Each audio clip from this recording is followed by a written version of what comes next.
नमस्कार, मैं हूं विद्यासागर। स्वागत है आप सभी का देवभूमि में। सबसे पहले बात करेंगे देहरादून से जो खबर आ रही है। सीएम तीरथ ने की ग्राम्य विकास विभाग की समीक्षा। आपको बता दें कि सीएम तीरथ सिंह रावत ने अधिकारियों को निर्देश दिए हैं मनरेगा के कार्यों का निरंतर अनुश्रवण किया जाए, मनरेगा के अंतर्गत रोजगार कार्यक्रम शुरू किया जाए।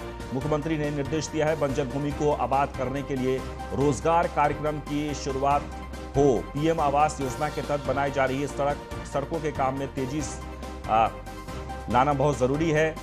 सड़कों को आरटीओ से पास कराने की कार्रवाई में भी तेजी लाई जाए। 10 करोड़ से अधिक के कार्यों का निरीक्षण मुख्य अभियंता करें। वहीं कोई भी शिकायत मिलने पर संबंधित के खिलाफ सख्त कार्रवाई की जाएगी, ये भी निर्देश दिए हैं सीएम तीरथ सिंह रावत ने।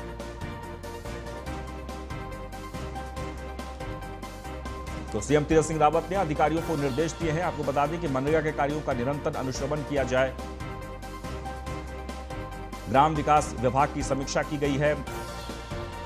मनरेगा के अंतर्गत रोजगार की शुरुआत हो, बंजर भूमि को आबाद करने के लिए रोजगार कार्यक्रम की शुरुआत हो, पीएम आवास योजना के तहत बनाई जा रही सड़कों के काम में तेजी लाई जाए, सड़कों को आरटीओ से पास कराने की कार्रवाई में भी तेजी लाए, 10 करोड़ से अधिक के कार्यों का निरीक्षण मुख्य अभियंता करें, यह भी निर्देश दिया है मुख्यमंत्री ने। कोई भी शिकायत मिलने पर संबंधित के खिलाफ सख्त कार्रवाई की जाएगी। तो ग्राम विकास योजना की समीक्षा बैठक हुई है। आपको बता दें कि ग्राम विकास विभाग की समीक्षा बैठक हुई और इस बैठक में कई अहम निर्देश दिए हैं मुख्यमंत्री तीरथ सिंह रावत ने। और सबसे अहम यह कि मनरेगा के अंतर्गत रोजगार को लेकर जो उन्होंने कहा है कि जल्द से जल्द शुरुआत हो। इस वक्त बेरोजगारी चरम पर है। कोरोना के बाद से लगातार बेरोजगारी एक बड़ी समस्या है और ऐसे में इसे कैसे खत्म किया जाए। आज जब मुख्यमंत्री समीक्षा बैठक कर रहे थे तो इस पर भी जोर दे रहे थे और मनरेगा के तहत रोजगार की शुरुआत हो, यानी बंजर पड़ी भूमि पर कैसे रोजगार दिया जाए, यानी कि लोगों को काम कैसे दिया जाए, इस पर भी समीक्षा में आज बात हुई है और निर्देश दिए गए हैं अधिकारियों को। साथ ही विकास कार्य जो चल रहे हैं उसमें तेजी लाने की बात कही गई है और 10 करोड़ से ऊपर जो भी योजनाएं चल रही है उसका जो निरीक्षण है वो मुख्य अभियंता खुद करें। और उन्होंने ये भी कह दिया है कि अगर किसी की भी कमी होगी या किसी के खिलाफ अगर शिकायत आती है, कार्य में अगर कोई दिक्कत आती है तो संबंधित जो अधिकारी होंगे उनके खिलाफ सख्त कार्रवाई की जाएगी।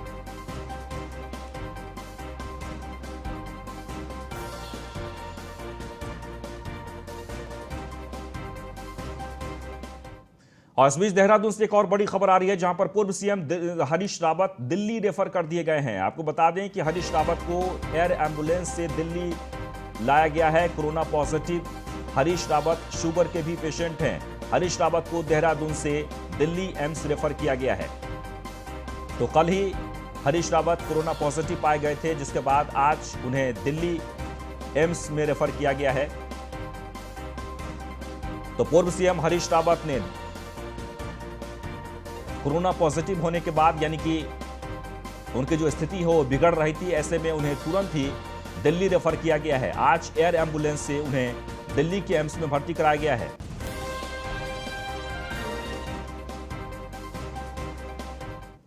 तो उत्तराखंड के मुख्यमंत्री ने दिल्ली स्थित राज्य के स्थानिक आयुक्त को दिल्ली में एम्स प्रबंधन और चिकित्सकों से समन्वय कर सभी जरूरी व्यवस्थाएं सुनिश्चित करने के निर्देश दिए हैं। मुख्यमंत्री ने कहा कि ईश्वर से उनकी यही प्रार्थना है कि हरीश रावत जी शीघ्र ही स्वस्थ होकर सार्वजनिक जीवन में अपना योगदान दे सकें।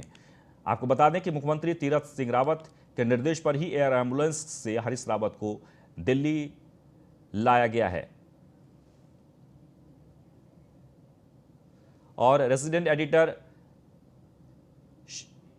फहीम तन्हा जुड़ गए हैं इस वक्त हमारे साथ। निश्चित तौर पर यह एक बहुत ही सराहनीय पहल है। फहीम जी, हम आपसे जानना चाहेंगे, इस वक्त खुद भी मुख्यमंत्री कोरोना पॉजिटिव हुए हैं और कल ही जानकारी मिली थी हरीश रावत जी के बारे में कि वो भी कोरोना पॉजिटिव हो गए हैं। इस बीच आज उन्हें दिल्ली में भर्ती कराया गया है, क्या कुछ पहल हुई है? देखिए, मुख्यमंत्री तीरथ सिंह रावत का एक अपडेट दे दें कि उनका स्वास्थ्य ठीक है और उन्हें किसी तरीके की कोई परेशानी नहीं है। जैसा कि हम देख रहे हैं कि वो लगातार समीक्षा बैठकें कर रहे हैं वर्चुअल तौर पर, क्योंकि आइसोलेट हैं, लेकिन वो अपने कमरे से ही, अपने कक्ष से ही ऑनलाइन बैठकें कर रहे हैं। उनका स्वास्थ्य ठीक है, एक बात तो ये है, राहत की बात है प्रदेश के लिए। और दूसरा, पूर्व मुख्यमंत्री हरीश रावत का स्वास्थ्य कुछ ज्यादा आज गड़बड़ हुआ। कोरोना पॉजिटिव वो कल पाए गए थे, लेकिन आज जो उन्हें थोड़ी सांस लेने में थोड़ी तकलीफ, यानी ऑक्सीजन लेवल उनका थोड़ा कम पाया गया था। तो लिहाजा चूंकि उनको शुगर के वो पेशेंट हैं, फिर एज फैक्टर भी है, तो लिहाजा दून मेडिकल कॉलेज के डॉक्टर्स की टीम ने ये तय किया था कि उनको हायर सेंटर रेफर कर दिया जाए, इसलिए उनको एम्स भेजा गया। और मुख्यमंत्री तीरथ सिंह रावत ने जैसे ही उनको पता चला, उन्होंने संवेदनाएं व्यक्त करते हुए उनके स्वास्थ्य लाभ की कामना की और हेलीकॉप्टर यानी जो एयर एम्बुलेंस है वो व्यवस्था करके तत्काल उनको शीघ्र से शीघ्र एम्स भेजा गया है। तो अब जो एम्स में हरीश रावत की तरफ से जो खबर मिल रही है उनके स्टाफ की तरफ से, तो उनकी तबीयत ठीक है, स्थिर है, कोई चिंता की बात नहीं बताई गई है। लेकिन चूंकि एहतियातन उनका ऑक्सीजन लेवल कम हो गया था, तो एहतियातन उनको हायर सेंटर एम्स में भर्ती कराया गया है। चलिए, बहुत बहुत शुक्रिया। निश्चित तौर पर ये एक अच्छी पहल भी है और हरीश रावत जी इस वक्त ठीक हैं, जैसे कि जानकारी मिल पा रही है। उन्हें दिल्ली एम्स में भर्ती कराया गया है। मुख्यमंत्री ने खुद ही संज्ञान लेकर उन्हें एयर एम्बुलेंस से दिल्ली भेजा है। आपको बता दें कि कल ही कोरोना पॉजिटिव पाए गए थे और हरीश रावत जी शुगर के भी पेशेंट थे, इसलिए आज उन्हें सांस लेने में दिक्कत आ रही थी। और उसके बाद तुरंत ही मुख्यमंत्री ने एक विशेष पहल कर एयर एम्बुलेंस से उन्हें दिल्ली रेफर यानी कि दिल्ली एम्स में भर्ती करवाया है। और अभी इस वक्त जो जानकारी मिल पा रही है वो ये कि हरीश रावत जी की जो स्थिति है, स्वास्थ्य उनका ठीक है।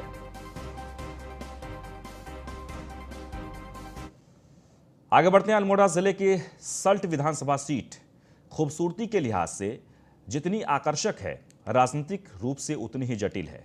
इस पहाड़ी क्षेत्र में सरल स्वभाव के लोगों को प्रतिनिधित्व के रूप में तेज तरार नेता ही पसंद है। पिछले चुनाव के परिणाम यह कहने के लिए काफी हैं कि सल्ट विधानसभा सीट भाजपा और कांग्रेस दोनों ही दलों के लिए चुनौतीपूर्ण रही है। दोनों ही दलों को यहां के मतदाताओं ने बराबर का मौका भी दिया है। अब लड़ाई तीसरी बार सीट पर कब्जा जमाने की है। 2 मई को इसका भी फैसला हो जाएगा।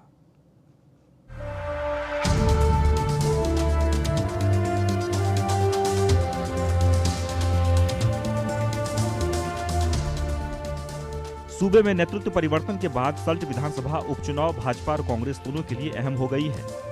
भाजपा विधायक सुरेंद्र सिंह जीना के असामयिक निधन से खाली सीट पर दोनों पार्टियों ने ताकत झोंक दी है।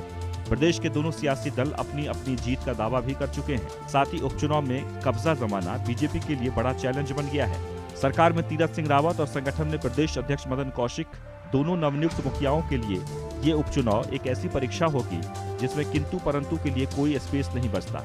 उन्हें हर हाल में पास होना ही होगा। हमारी रीढ़ की हड्डी होता है हमारा संगठन और कार्यकर्ता। निश्चित रूप से हमारा कार्यकर्ता हमेशा तैयार रहता है चुनाव के लिए और संगठन के कामों के लिए। सल्ट विधानसभा में भारतीय जनता पार्टी की जीत जो है 100% है। तो कांग्रेस भी जीत का दावा कर रही है। देखिए, 4 वर्षों में जो भारतीय जनता पार्टी की सरकार ने, डबल इंजन की सरकार ने विकास के काम किए हैं और जिस प्रकार से सड़क हो, रेल कनेक्टिविटी, एयर कनेक्टिविटी, सभी दिशाओं में काम हुआ है, चौमुखी विकास हुआ है। विकास के आधार पर सल्ट की जो जनता है, महान जनता, एक बार फिर से भारतीय जनता पार्टी को मौका देगी। 2017 के विधानसभा चुनावों में हार का सामना कर चुकी कांग्रेस पूरी तैयारी के साथ मैदान में आ रही है। कांग्रेस का दावा है कि सल्ट उपचुनाव में पार्टी की जीत सुनिश्चित है। पिछले 4 साल में महंगाई और बेरोजगारी बेतहाशा बढ़ी है, इससे जनता परेशान है। साथ ही पूर्व मुख्यमंत्री हरीश रावत का पैतृक गांव भी सल्ट की विधानसभा से ही लगा हुआ है। ऐसे में हरीश रावत के लिए चुनाव जीतना किसी चुनौती से कम नहीं है। कि उपचुनाव के लिए कांग्रेस पूरी तरीके से तैयार है और निश्चित रूप से सल्ट के इस उपचुनाव को कांग्रेस जीतने का काम करेगी। प्रत्याशी चयन की एक प्रक्रिया है, हम उस दौर से गुजर रहे हैं और शीघ्र जो है हम प्रत्याशी की घोषणा करने का काम करेंगे। जीत के प्रति कितने आश्वस्त हैं, क्योंकि जीना परिवार 15 साल से वहां पर? हम 100% जो है जीत के प्रति आश्वस्त हैं। कांग्रेस और बीजेपी दोनों ही अपने आप को मजबूत दावेदार बता रहे हैं, लेकिन 2022 में पहाड़ चढ़ने का सपना देख रही आम आदमी पार्टी फिलहाल इस चुनाव में ताल नहीं ठोक रही है। आपका मानना है कि एक सीट से नेतृत्व परिवर्तन नहीं हो सकता? ये देखिए जिस तरीके से उत्तराखंड में पिछले 20 सालों में चल रहा है, एक प्रत्याशी खड़ा करने से कुछ नहीं होने वाला। हम सत्ता को ही परिवर्तन करना चाहते हैं, पूरे जोर शोर से ये चाहते हैं कि पूरी सत्ता ही परिवर्तन हो, और बाकी एक विधायक खड़ा करके जिता लेने से सत्ता का परिवर्तन नहीं हो सकता। 2017 में मोदी लहर से भारी बहुमत से जीती बीजेपी के लिए यह चुनाव किसी चुनौती से कम नहीं है। जहां विपक्ष पहले से ही महंगाई और बेरोजगारी को लेकर सरकार पर हमलावर था, ऐसे में गढ़वाल से सीएम और बीजेपी प्रदेश अध्यक्ष बनाए जाने का मुद्दा भी इस चुनाव में असर डाल सकते हैं। महीने भर दूर खड़ा सल्ट का उपचुनाव कांग्रेस से ज्यादा बीजेपी के लिए चैलेंजिंग हो सकता है। प्रदेश में विधानसभा चुनावों को लेकर 1 साल बच गया है, जिसके बाद सीएम तीरथ और बीजेपी प्रदेश अध्यक्ष मदन कौशिक के लिए यह चुनाव किसी परीक्षा से कम नहीं है। ये तो 2 मई को ही साफ हो पाएगा कि सीएम तीरथ इस परीक्षा में पास होंगे या फिर चुनावों में कांग्रेस अपना परचम लहराएगी। Bureau report, news 1 India.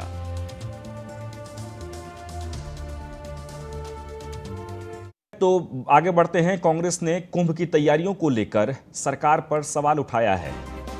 Congress ने कुंभ पर सरकार की आलोचना की है। आपको बता दें कि कुंभ में कोरोना की एसओपी को लेकर भी आलोचना की गई है। हाईकोर्ट के निर्देश के बाद से लगातार विपक्ष निशाना साध रहा है। सरकार कोरोना जैसी महामारी को लेकर गंभीर नहीं है, ये कहा है कांग्रेस ने। कोरोना से बचाव नहीं हुआ, जिम्मेदारी सरकार की होगी। तो कांग्रेस ने कुंभ पर सरकार की आलोचना की है। कुंभ की तैयारियों को लेकर आज कांग्रेस की तरफ से प्रेस कॉन्फ्रेंस करके आलोचना की गई। देखिए, इस देश के करोड़ों करोड़ लोगों की आस्था का प्रतीक महाकुंभ का जो पर्व है वो इस टाइम हरिद्वार में चल रहा है, और हमारा ये मानना है कि प्रदेश की सरकार की कोई उस पर तैयारी किसी प्रकार की नहीं है। माननीय हाई कोर्ट ने भी उन्हें ये कहा है, सरकार को आदेश दिया है कि आप इसकी एसओपी का पूरी तरीके से पालन करें। उसमें तमाम मास्क है, सोशल डिस्टेंसिंग है और तमाम ऐसी चीज़ें, सैनिटाइजेशन है, इन चीज़ों का बहुत ज़्यादा ख्याल रखना है। देखिए, पैसे की किसी प्रकार से मैं नहीं समझता केंद्र सरकार ने कुंभ के लिए कोई कमी छोड़ी है, लेकिन राज्य सरकार उसका दुरुपयोग कर रही है और केंद्र सरकार को एक गंभीरता से देखना चाहिए कि उसका दुरुपयोग पैसे का तो नहीं हो रहा है। ये जो पैसा है, इतनी बड़ी तादाद में जो पैसा है, इतने बड़ा अमाउंट मिलता है, उसका सही इस्तेमाल होना चाहिए। वो सैनिटाइजेशन के लिए होना चाहिए, सोशल डिस्टेंसिंग के होना चाहिए, लोगों को जागरूक करना चाहिए मास्क पहनने के प्रति। लेकिन उसके बिल्कुल उलट सरकार किस तरीके से इसको देख रही है, ये हमारी समझ से बाहर है, कांग्रेस पार्टी की समझ से बाहर है। वह हरिद्वार पहुंचे कैबिनेट मंत्री बंशीधर भगत 1 दिवसीय हरिद्वार दौरे पर बंशीधर भगत पहुंचे हैं। कुंभ कार्यों को लेकर अधिकारियों के साथ बैठक की। निरंजनी अखाड़ा भी पहुंचे और संतों के साथ मुलाकात भी की है। तो हरिद्वार पहुंचे कैबिनेट मंत्री बंशीधर भगत, जिन्होंने कुंभ के तैयारियों का जायजा लिया है। 1 दिवसीय दौरे पर पहुंचे हैं बंशीधर भगत और साधु संतों से भी मुलाकात की। वहां के आसपास जो वहां पर तैयारी चल रही है, उस तैयारी का जायजा लिया, साथ ही अधिकारियों के साथ भी बातचीत की है। हरिद्वार की तस्वीर है। हरिद्वार पहुंचे कैबिनेट मंत्री बंशीधर भगत, 1 दिवसीय दौरे पर हरिद्वार पहुंचे हैं।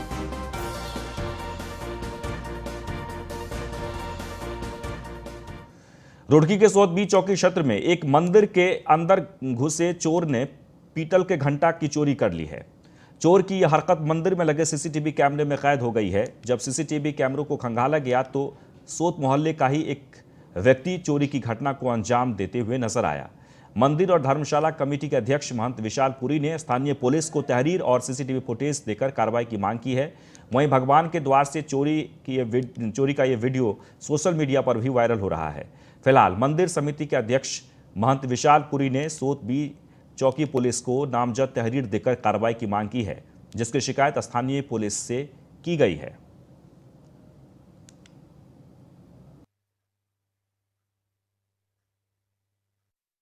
मिली कि आए दिन मंदिर में से घंटे चोरी होने की आ रही थी कि वहाँ से घंटी उतार ली। चलो, तो फिर उसके बाद मुझे कल सुबह सूचना मिली कि अध्यक्ष जी मंदिर पे से घंटे चोरी हो गए हैं। फिर मैंने उन्हें कहा कि वहाँ पर कैमरे लगे हुए हैं, कैमरे में जांच करके देखो कि किसका आता है सामने। तो जांच करने में सीसीटीवी में एक चेहरा सामने आया है, जिसके लिए हम प्रार्थना पत्र चौकी प्रभारी को भी देंगे और ऐसी किसी मंदिर में ये चोरी करना बहुत गलत बात है। बिल्कुल बिल्कुल। भगवान सबकी रक्षा करते हैं, भगवान को भी अपनी रक्षा के लिए खुद उतरना पड़ेगा। प्रशासन को इसकी हम शिकायत करेंगे और उन पर दोषियों के खिलाफ सख्त से सख्त कार्रवाई करवाएंगे। डोईवाला से खबर है, जहां उत्तराखंड क्रांति दल ने प्रेस कॉन्फ्रेंस की है। बिरला यामाहा कंपनी विवाद के चलते प्रेस कॉन्फ्रेंस की गई है। नेता शिव प्रसाद सोमवाल ने प्रशासन पर सवाल उठाए। कई सवाल क्रांति दल के नेतृत्व में कंपनी के कर्मचारियों ने उठाया है और आक्रोश भी जताया है। कार्रवाई न होने पर नेता शिव प्रसाद ने आंदोलन की चेतावनी दी है। तो क्रांति दल के नेतृत्व में कंपनी के कर्मचारियों ने आक्रोश जताया। एक बार आपको फिर से बता दें, कार्रवाई न होने पर नेता शिव प्रसाद ने आंदोलन की चेतावनी दी है।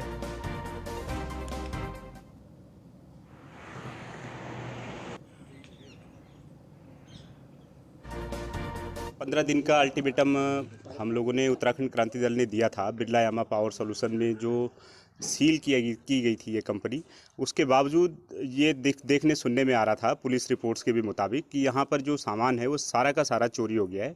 लेकिन पुलिस वालों ने 1-2 चिंदी चोरी वाले कबाड़ियों को पकड़ के मामले की तीसरी कर ली है। हमने इसके लिए एसडीएम को ज्ञापन दिया था कि इसको तत्काल पता लगाइए कि जब आपने लिक्विडेटर बिठा दिया है, कंपनी को सील किया हुआ है और इसकी पूरी जिम्मेदारी शासन प्रशासन की है, तो शासन प्रशासन की नाक के नीचे किस तरीके से ये करोड़ों रुपए की चोरी हो गई है। ये उत्तराखंड के अब तक के इतिहास की सबसे बड़ी चोरी है। और जो बिरला यामा के जो कर्मचारी थे, उनका भुगतान इसी चक्कर में अटका हुआ है कि कब जब ये कंपनी नीलाम होगी, इसका सामान नीलाम होगा, उस नीलामी के पैसे से इनका भुगतान। वहीं कोटद्वार में यह लगातार यातायात नियमों की धज्जियां उड़ाने वाले वाहन चालकों के खिलाफ आरटीओ और पुलिस ने संयुक्त रूप से वाहन चेकिंग अभियान चलाया है। चेकिंग अभियान में ज्यादातर दोपहिया चालकों पर गाज गिरी। बिना हेलमेट के बाइक चला रहे चालकों के चालान भी काटे गए हैं और दोबारा बिना हेलमेट वाहन न चलाने की सख्त हिदायत भी दी गई है। वहीं चेकिंग अभियान के दौरान ओवरलोड वाहनों से दूरी बनाई देखी गई है। एक तरफ जहां लगातार ओवरलोड वाहनों से सड़कों और सरकार को राजस्व का नुकसान पहुंचाया जा रहा है, तो वहीं ओवरलोड वाहनों का चालान करने में प्रशासन के हाथ पांव भी फूल रहे हैं।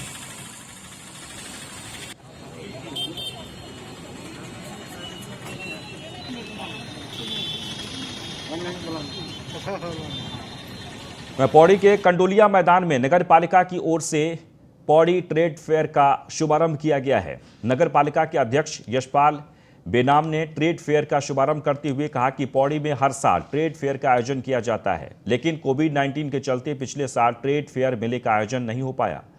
लेकिन अब देश में स्थितियां सामान्य हो रही है, जिसे देखते हुए अब कंडोलिया मैदान में पौड़ी ट्रेड फेयर का शुभारंभ किया गया है। फेयर में बच्चों के मनोरंजन के लिए स्विमिंग पूल, कोलंबस ट्रेन, झूले आदि लगाए गए हैं। उन्होंने आगे कहा कि ट्रेड फेयर लगने से स्थानीय लोगों का व्यापार में भी बढ़ोतरी होगी।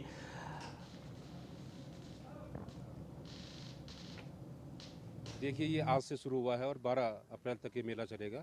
कोरोना महामारी के बाद जो है ये पहला एक भव्य आयोजन नगर पालिका परिषद के सौजन्य से, और ट्रेड फेयर के जो आयोजक हैं उनको मैं बधाई देना चाहता हूं कि एक लंबे अंतराल के बाद एक जो कोरोना के बाद जो सारी गतिविधियां जो है धीमी पड़ गई थी, तो हम सब लोग पौड़ी के लोगों को आमंत्रित करते हैं कि आज मुझे सौभाग्य मिला इसका उद्घाटन करने का। मैं इसके लिए चौहान जी और उनके तमाम पदाधिकारियों का भी हार्दिक धन्यवाद देता हूँ और उम्मीद करता हूँ कि एक और इसी के साथ इस बुलेटिन में बस इतना ही, लेकिन आप बने रहें न्यूज़ 1 इंडिया के साथ।